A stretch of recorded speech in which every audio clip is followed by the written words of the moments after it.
Hello guys, আসসালামু আলাইকুম। সবাই কেমন আছেন? আশা করি সবাই ভালো আছেন। তো আমিও ভালো আছি। তো আপনাদের সামনে নিয়ে এলাম একটা ছোট্ট একটা ব্লগ ভিডিও। তো আপনারা দেখতেছেন একটা টায়ার, প্রচুর বড় টায়ার একটা। অ্যাকচুয়ালি এটা কোনো টায়ার না, এটা হচ্ছে একটা বিল্ডিং। তো বিল্ডিংটা আছে আপনার কর্ণাটকা মাইসুরে। তো বিল্ডিং এর ডিজাইনটা খুবই আনকমন, টায়ারের ডিজাইনের বিল্ডিং। তো খুবই ভালো লাগছে। তো এর আগে আপনারা কেউ দেখছেন কি না জানি না যে টায়ারের ডিজাইনের বিল্ডিং কি এর জন্য। তো ভাই এগুলা হচ্ছে ইঞ্জিনিয়ারের মাথা, তো আপনার আমার মাথা দিয়ে কামবো না। তো আমি এইটুকু আরে যে ভিডিওটা আমার ফুল দেখেন যে টায়ারের ডিজাইনের বিল্ডিংটা কি এর জন্য, তাহলে হয়তো দিশা পাবেন। তো বাইরে প্রচুর পরিমাণ রোদ, মানে রোদের এরম পাওয়ার, মানে রোদের ঠেলা মানে ছায়া থাকা যায় না। তো যাই হোক, ভিডিওটা সবাই দেখতে দেখেন, আমি ভিতরে ঢুকি। তো আশা করি ভালো লাগবো।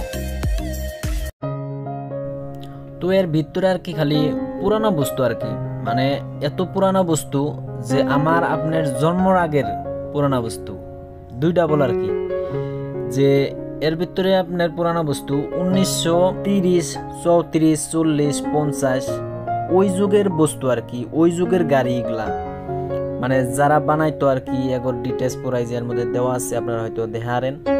মানে ওই যুগে মানুষ কি ব্যবহার করত, কিরকম গাড়ি আছিল বা কি বস্তু ওরা ইউজ করতো, তো ওগুলো বস্তু আর কি এই জায়গাতে আর কি আছে আর কি। মানে এটার মধ্যে বস্তু আমি দেখাইছি 50% দেখাইছি, 50% দেখাই নাই।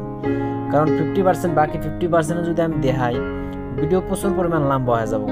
তো যার জন্য আমি এত লম্বা বানানি কি আমি শর্টকাটে আপনি করে দেখানোর জন্য চেষ্টা করছি।